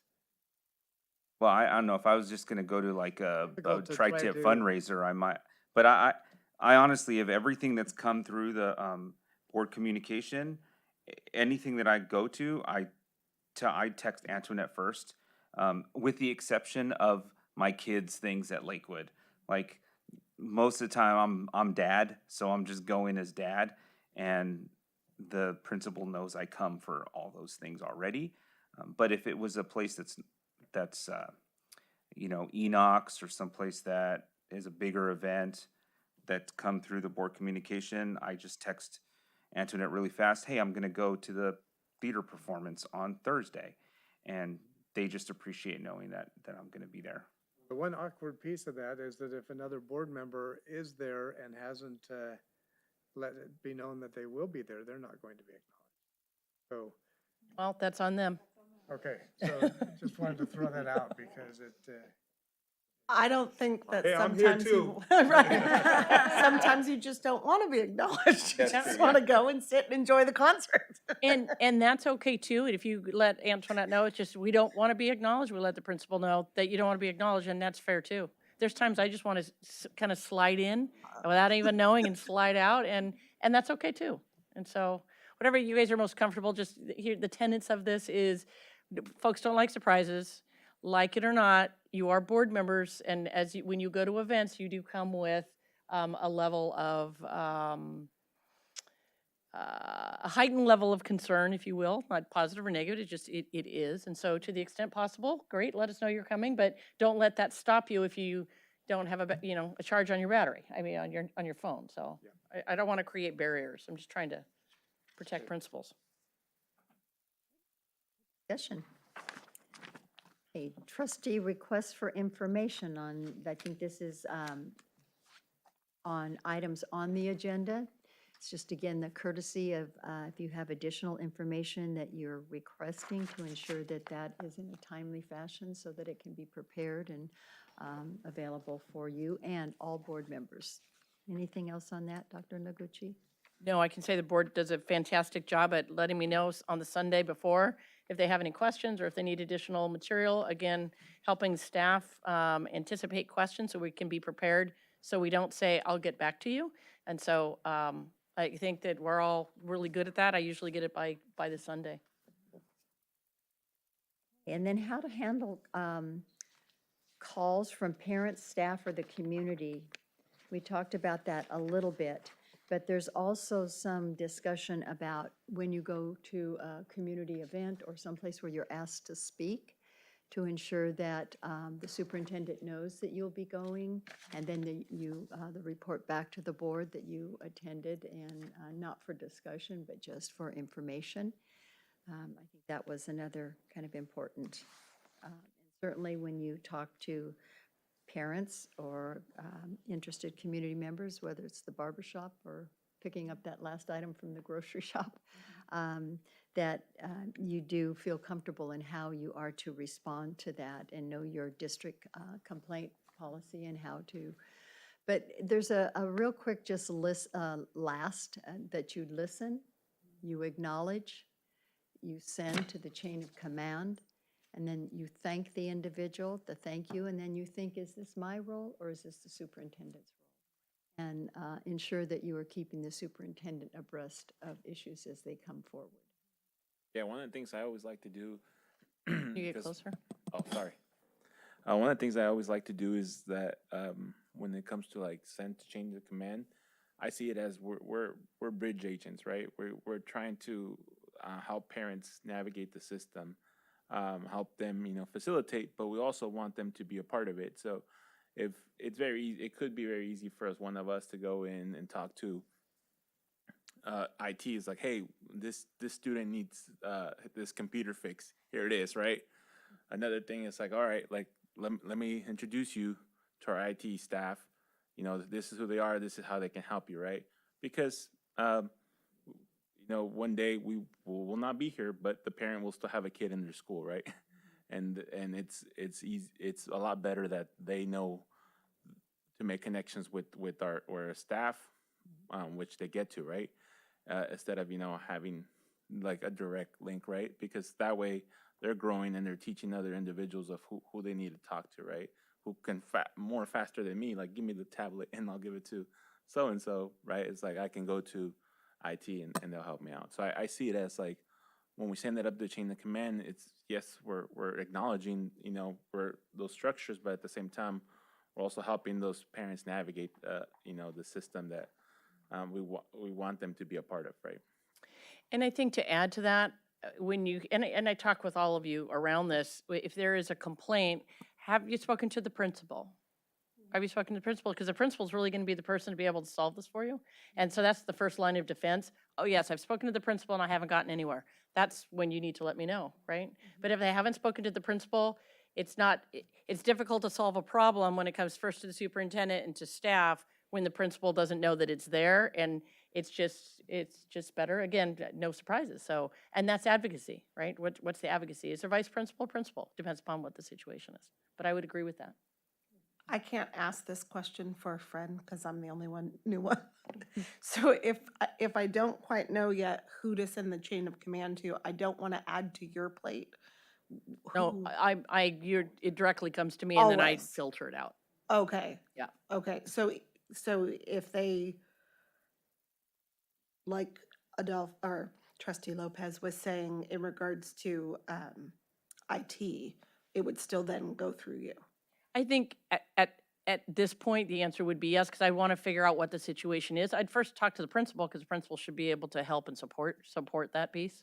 And you'll learn really, the best way is to navigate through me so I can make sure it gets to the right spot. Okay.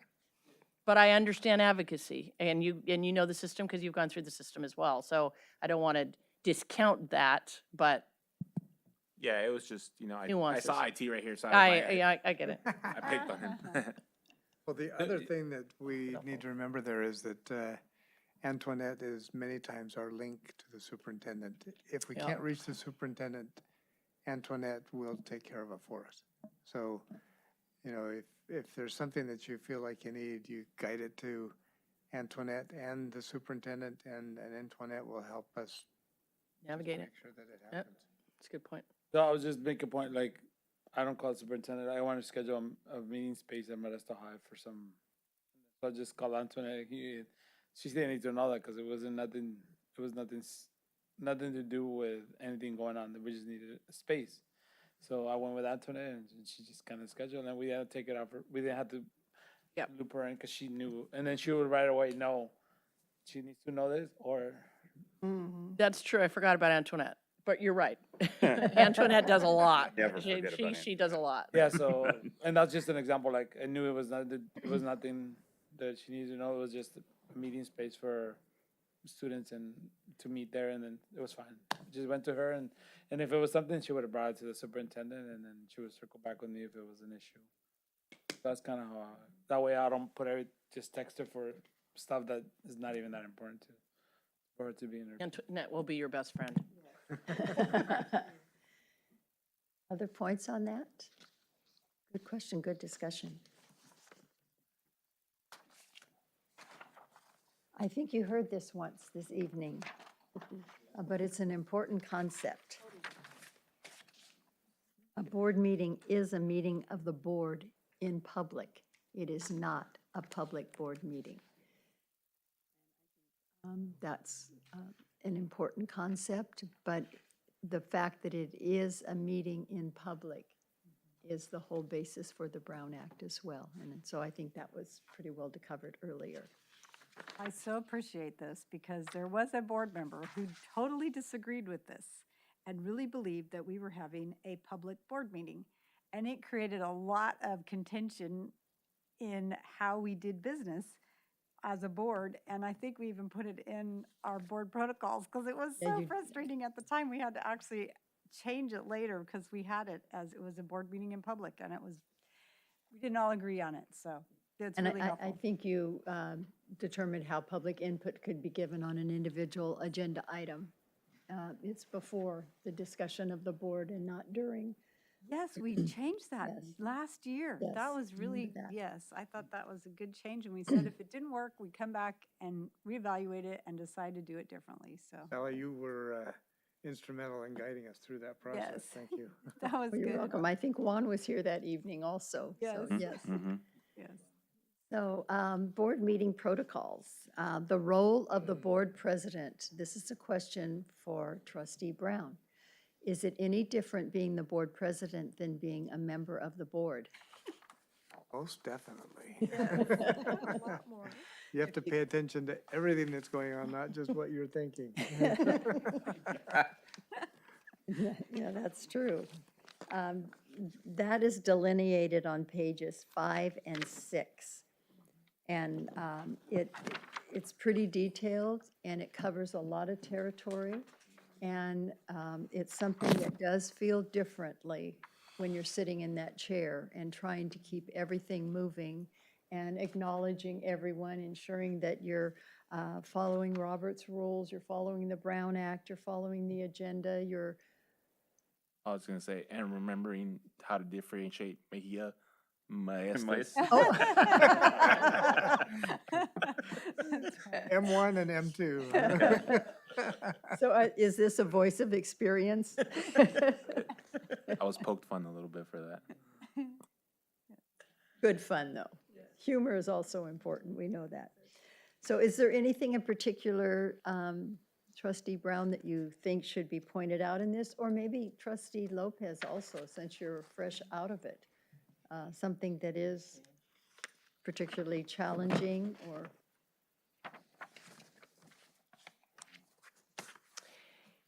Something that I want to add, and I don't know exactly where it fits, but when we get a situation that's an emergency situation, closing schools, requiring masks, flooding schools, whatever that is, my point person, while you all know that I call you, my point person is the board president, and the board president speaks on behalf of the board. Now, as far as individual board members, and I think folks are good at this also, if approached by media or other, other partners, it's good as saying, I'm not speaking on behalf of the board, I'm speaking on behalf of my view as a trustee. I think that's an important differentiation to the district as a whole, or the board members as a whole, as opposed to just being individual. And I think it's page 6, number 3. When contacted by media, individual board members may, at their discretion, respond to the inquiries regarding the questions, but just saying it's, personally, this is my opinion. Now, we're here to help and support media inquiries as well. Media, we really try to push them all through the communications department. That's best practices in the field. And that also helps and protects you all. But you're also individual board members, right? So you're free to be able to speak your voice. So I just wanted to bring that up as far as the emergency response and the board president. So I just want to point out also that there are particular members of the press who will target us and try to put us on the spot and try to find controversy even if it doesn't exist. So it's really important that you not be placed in a trap when press contact us. So you don't always have to give an answer. You can ask first, have you spoken with the superintendent? Have you spoken with our communications department? And if you're not comfortable answering a question, say, let me guide you to someone at the district who will give you that answer. So, Because to be able to create controversy or, readership, I'm a reporter, I'm going to interview Lopez and get his response. I'm going to interview Trustee Marks, get her response. I'm going to interview Trustee Daly, get her response. Work it such that so the reporter may become that violator of the Brown Act and bring us in ways that we don't even know are happening. So I've learned over the years to just say, what's your deadline and what's your article about, and I'll get back to you. That gives me a chance to at least think about it, call the superintendent. Hey, they're asking me about this. Do you have any information on this? Because sometimes you'll be totally like, I have no idea what they're talking about. And this just happened in maybe social media or something that you weren't aware of at that moment. And it just helps give you a little space and also helps us respond in a reasonable way and maybe not be pitted against each other totally, because they have used us against each Cindy, other. you've brought up some really good points. Can you say that again? What's your deadline? What's your deadline and article about. and what's your article about? And then let me get back to you, because I've had them call me and ask for some information. I had a very gracious reporter that she was really gracious. And she was actually, there was going to be a front page headline article the next day, and I was going to be the topic of it. And so I asked her to please, could I have one more day? Because I just got the call at 5 o'clock at night. And so I asked her, may I please have can I have till tomorrow to get back to you? And she said, no, this is going to be in tomorrow's paper. And I said, okay, so what's your deadline? And she gave me a time. And I said, I will definitely have some quotes for you by that deadline. So that gave me a chance. But it helped me, because in the moment it was quite oh my goodness.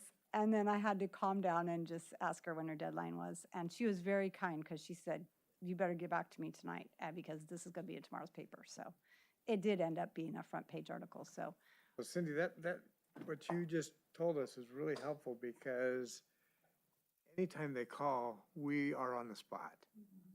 And you taught us how to just calm it down. Is it possible, I mean, I know, when I was at National After School Ambassador, they used to send us PR training. that's where I They used learned to have this. a PR firm come in,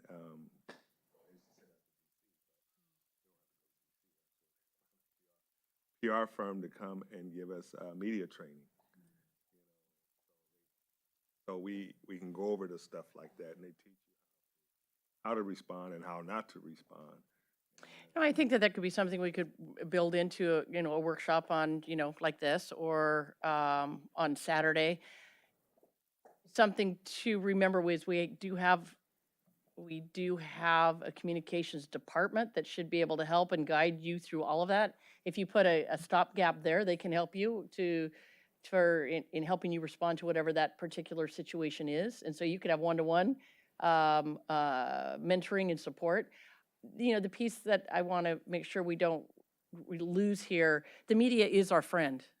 We absolutely need local papers in government to keep everything on the up and up, right? And it's an important structure in our community. And so they're not our enemy. We just have to work to support them in getting the correct information out, and correcting it when it's not accurate, and be as accurate as we can, and work to tell our story. We've got a great story that we haven't been telling the last year or so. And so I don't want us to fear the media. We just need to learn protocols, like Trustee Urban said, in what are the best practices for that, and we can certainly work on developing that. Trustee Lopez, did you have a question? Yeah, to Trustee Urban's point, I think one of the things that, and maybe this is more in another workshop, but the investment on professional development of the board member. Because I understand and I know that we're all here and we're all elected and we're here for a certain reason, but by that same token, how are we preparing our board members, besides the protocols of how you behave and how you engage, but conversations of like, what other trainings besides CSBA can our board members have so that while they're elected, they are serving to the fullest capacity of a board member? I don't know if that's really talked about in certain spaces, because I know, again, we're assumed as an elected official that we come with already some sort of background, right? But that might not always be the case. No, and, it's not. Yeah. So I know that we had touched on it in last year in terms of, other conferences that we would go to, right? But I'll touch more on that as well. Masters in Governance with the CSBA, and I wanted to go to it. I was discouraged from going to it, but anyway, in the district. But I think it is helpful because the ones who've gone through it, and now there's so much of it can be done online as a team. And as you build our team here, it just helps us be better board members. And part of that training is also in media and board president's workshop. I think they do the media training also. It just helps you be a little bit more prepared for those kinds of situations, but also helps us because they have different segments on boardmanship. And I think that's helpful for all of us. Thank you. So that really moved into the kind of community engagement and responding. And I think it was mentioned, I think Dr. Noguchi mentioned it, that you would have to indicate if it was a personal opinion or that opinion of the board. You don't, you would need to be authorized by the board to have an opinion for the board. And so I think that's important. I think we spoke a bit about questions if you had about an agenda item, and that you would either contact the superintendent, or if you had a staff member you needed more information for, that you would provide enough adequate information for them to be able to provide that to you and the rest of the board. And then the social media, you had quite a bit on that already this evening, but community engagement, it is important for you to be visible and out in your community, and you hold that as a value, but also to ensure that it's well known that your authority comes as the full board and not as an individual. And then we talked a little bit already about if you go out and meet with a community group, that you would inform the superintendent, and then you would also make a brief report on your presentation at the next board meeting. So any questions on any of those? Covered a great deal of the material in the document. We did not go through page by page. Is there any area? I do want to cover this one.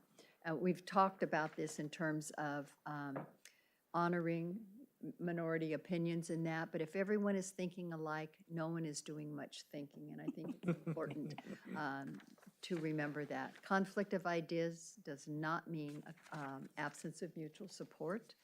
The board and superintendent need mutual support from each other. A strong partnership is strengthened with the board members support the superintendent from unjust criticism, and when the superintendent defends the boards from unwarranted accusations.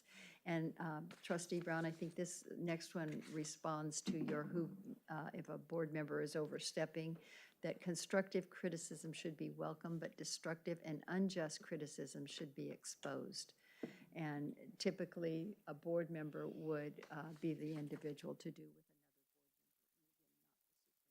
another board member. And board member does have a voice, and that's important. Then it's in the news or the grapevine. what you spend time on as a board tells the community what you value. And so if you think about your most recent meetings, were you focusing on those things that are the values you want to represent to your publics? Whether you're doing it Zoom or other web services or through social media, how are you communicating your message about what's important for the district?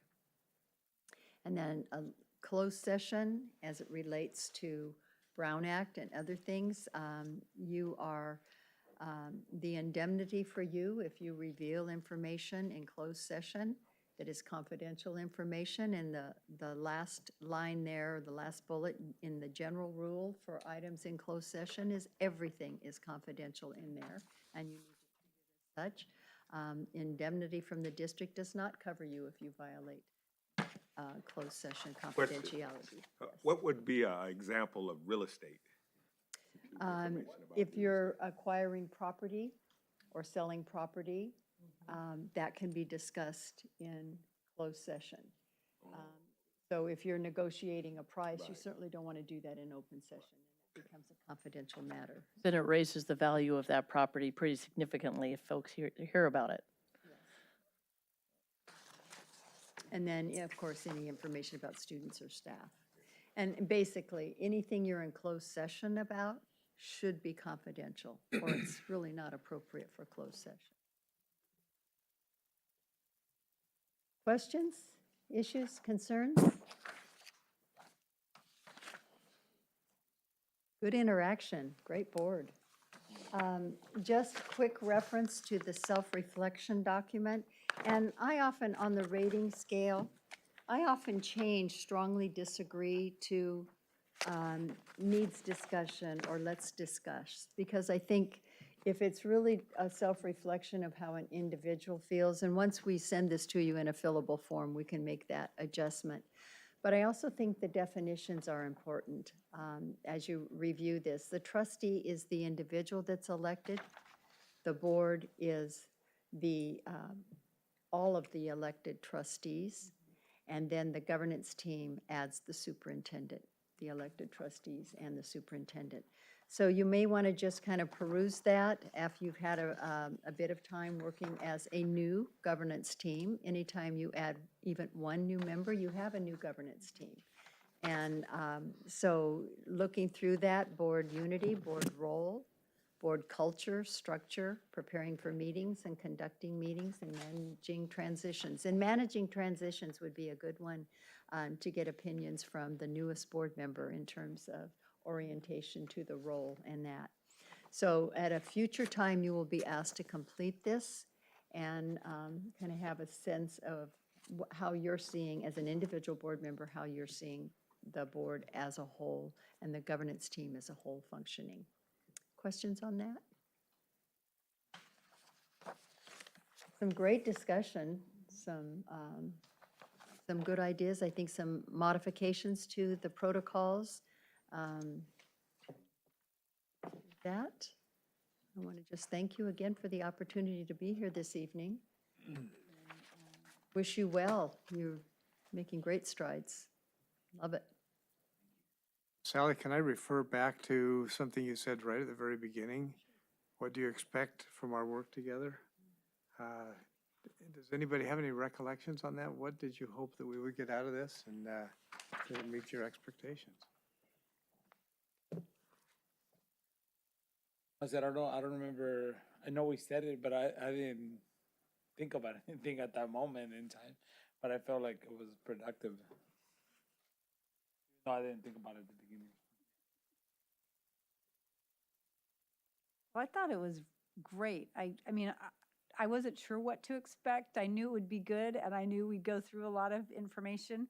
I appreciate the time we spent on the board protocols, just to review some of those and see how they work with us now that some things have changed, and appreciate the opportunity to reflect on them again, and also see if our new trustee, finds something in there that, she can help us see the way that, if something's changed, or just to understand it better. But it's good when we're all on board with the same view and the same perspective as we move forward. So I thought it was really, I thought you always do a great job. So I appreciate all the different times that we've been able to work with you because, and look at what time it is. It's 8 o'clock. Yeah. It's so So great. Trustee Daly, how has this experience been for you? You're new to our board. Is there anything that you still feel like we need to help you understand about who we are? And how we function? Not the board itself, I think, going through the previous, I got a cheat sheet, so I have a very large binder that I was oriented with, and I think it was very good. I would say on both 33 and 34, I would say probably 4 on both of those. And then the only one that I would say needs discussion, and it really just needs to be because I'm the only one coming into everybody. So I have to learn everybody rather than, so it's not necessarily the board's responsibility there. So that's the only thing. I think I read through all of this school, the agenda and protocol and things along that lines. There might be some wording changes that my preference would be to, but other than that, there's nothing that I would do differently or change. I think it's really good. Yeah. And it takes time. The amount of information that you're going to get at the next board meeting is going to be overwhelming to some degree, but it just takes time, and you all can attest to that. It takes a couple of years to get your feet underneath you to understand the acronyms. That's the biggest that hurdle, new right? logo, yeah. But that's what we're here to be able to help and support you and your understanding of the work that we do. So, how I see the evaluation going, I'm thinking the evaluation, the board self-evaluation would really be a good tool to do just prior to, probably through the timeline that we've set for the evaluation, but for the board to look at themselves. What if you see some areas that you know you need to work on, and yet you're now evaluating the superintendent, and maybe the reason for that behavior is a result of something you've identified here. But I think on a yearly practice, it might be good to take half hour, 40 minutes, do that before, this process happens. And I'm thinking, and I may be wrong, but I'm thinking that those two would come together and support each other, right? If the superintendent is falling short in a particular area, well, what supports do they need? And I'm not just talking for myself, I'm not going to be here forever, right? So the next person that comes in, if we mirror this, and it's a best practice, so you're looking at yourself as a board, you're looking at the superintendent and providing that support. I'm thinking that those two on a yearly basis would be best practice. I may be wrong, but we're going to try it this year and see where we're at. Part of the reason why we didn't do it now is because we needed, your feedback and input. It'll be a couple months in, but you'll at least have some information to go with. So with that, I do want to thank everyone for their time. I realized today was a really big football day. We did not know that back in a year ago, December. But I do thank you guys for your time. Thank you for the conversation. Again, I always appreciate your support because your support certainly helps me do the job that I do. So thank you. And thank you, Mr. Godot, for hanging tough. Yes, and I just wanted to mention, I had a hope that I wrote down as we started this meeting, and an expectation. And I was hoping that we would be working on developing a foundation of trust and cooperation.